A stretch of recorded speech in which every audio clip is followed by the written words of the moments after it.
पर्यावरण प्रेमींच्या रेट्यामुळे अखेर पिंपरी चिंचवड शहरातून वाहणाऱ्या या मुळा नदीचा सुशोभीकरणाचं काम जे आहे ते आता पिंपरी चिंचवड महानगरपालिकेने स्थगित केलेलं आपल्याला एकच पाहायला मिळतं। आपण पाहू शकतो की याच नदी पात्रात जे आहे ते काही दिवसापूर्वी मोठ्या प्रमाणात जे आहे ते पर्यावरण प्रेमींकडून आंदोलन करण्यात आलं होतं। आपण पाहू शकतो की पलीकड नदीच्या त्या पलीकडे पाहिलं तर मोठ्या प्रमाणात जे आहे ती वृक्ष त्या ठिकाणी होते तशाच आहेत, त्याच पद्धतीचे वृक्ष जे आहेत ते या पिंपरी चिंचवडच्या बाजूने देखील आहेत। मात्र आपण पाहू शकतो की या ठिकाणी वृक्ष सर्व जे आहेत ते त्या ठिकाणी तोडलेले आहेत। सुशोभीकरणाच्या नावाखाली संपूर्ण वृक्ष जे आहेत ते तोडलेले आहेत। त्याचप्रमाणे नदीमध्ये मोठ्या प्रमाणात जो आहे तो भराव टाकलेला आपल्याला एकच पाहायला मिळत आहे।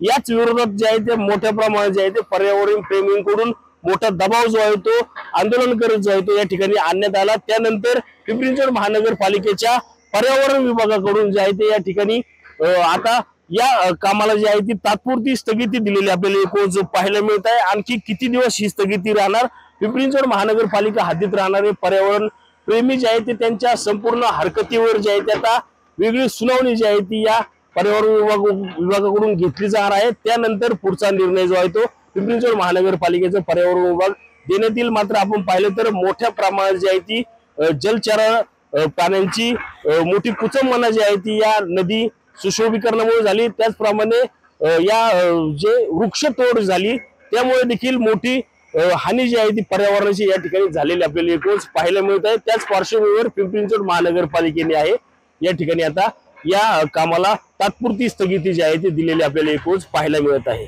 रणजित जाधव, TV9 मराठी, पिंपरी चिंचवड।